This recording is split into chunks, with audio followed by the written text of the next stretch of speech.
Hi guys, and welcome to the TruGolf Academy. You've joined me, Jon Watts, today at Drayton Park Golf Club. Today's video is part 2, talking about the trail elbow. So part 1 was all about my right elbow, for me as a right-handed golfer, in the backswing, and how we get that elbow to fold correctly so we can now deliver the club in the correct position on the downswing with speed and efficiency. Today's video is all going to be how we get that down back to the golf ball. What checkpoints should we look for with the trail elbow, and a couple of exercises to get you feeling that correct position. Stay tuned to find out how we can do that in your golf swing.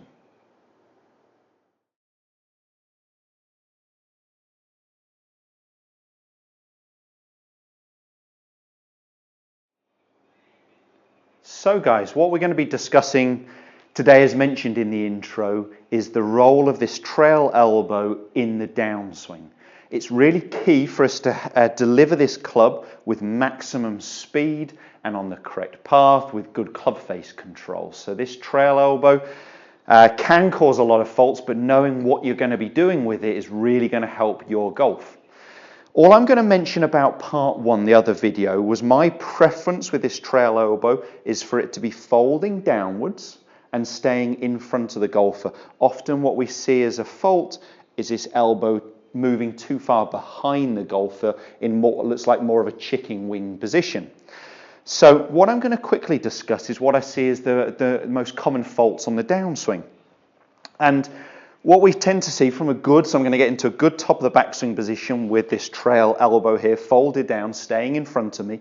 What we want on the faults on the downswing first is either I see this trail elbow similar to the backswing starting to move behind the golfer in what we could class as a very deep or trapped position over here, and that really stops the trail elbow working, and we end up seeing the hands and arms take over. So we almost see this elbow go behind the golfer and or stop then moving, so the player is trying to really flip their hands at the golf ball because they're feeling very trapped in here.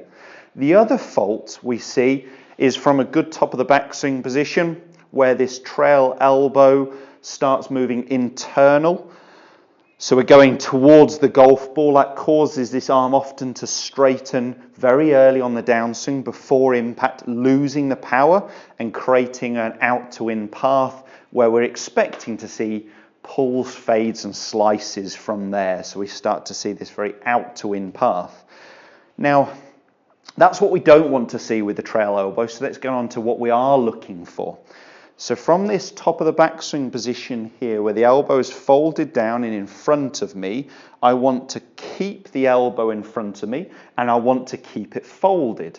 I don't want to allow my arm to straighten until after impact, and that is a real key part. Okay, we're looking any kind of sporting action. I've got a great drill for you. We want the arm extending after impact, not on impact, so the energy is going through the ball. So we're trying to keep it bent and we're trying to keep it in front of the golfer.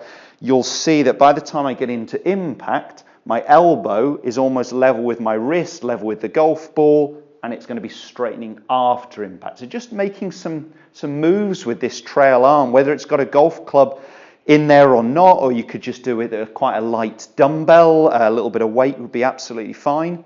So get to the top of the backswing position, and we're trying to keep this elbow moving, keeping it flexed and moving in front of the golf. You can see it's at impact in front of my trail hip, not getting stuck behind me, and allowing that hand and arm to take over, to catch up.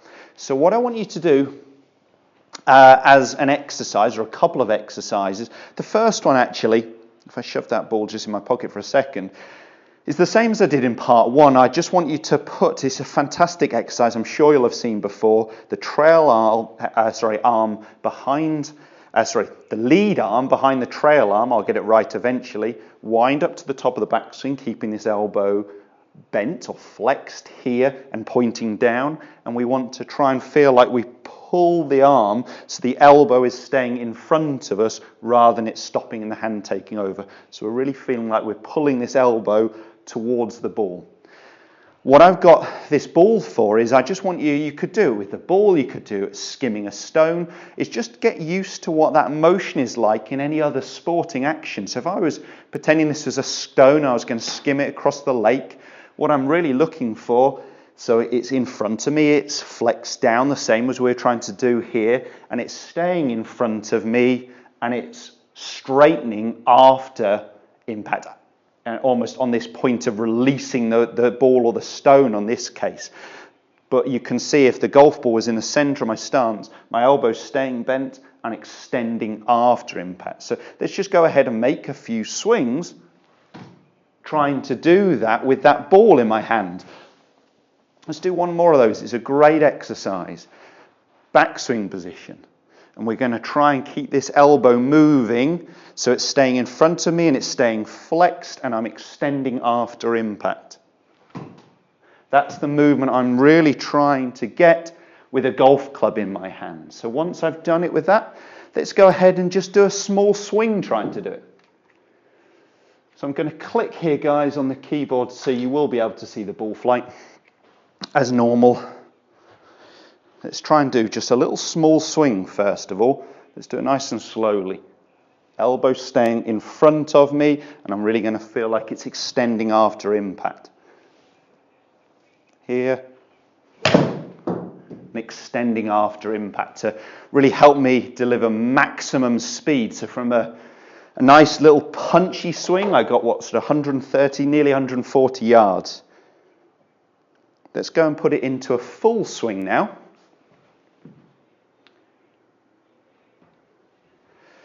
Right, one more. Get that rehearsal movement of this elbow staying flexed, staying in front of me, extending after impact. Let's give it a whirl. Well, they both felt really, really solid. I'll bring up the numbers. Great distance actually for a 7-iron. So that flew 170 to finish 180. Looking quickly at the numbers, both were swinging on an in-to-out swing path by about 1.5 degrees. Let's look at this full shot.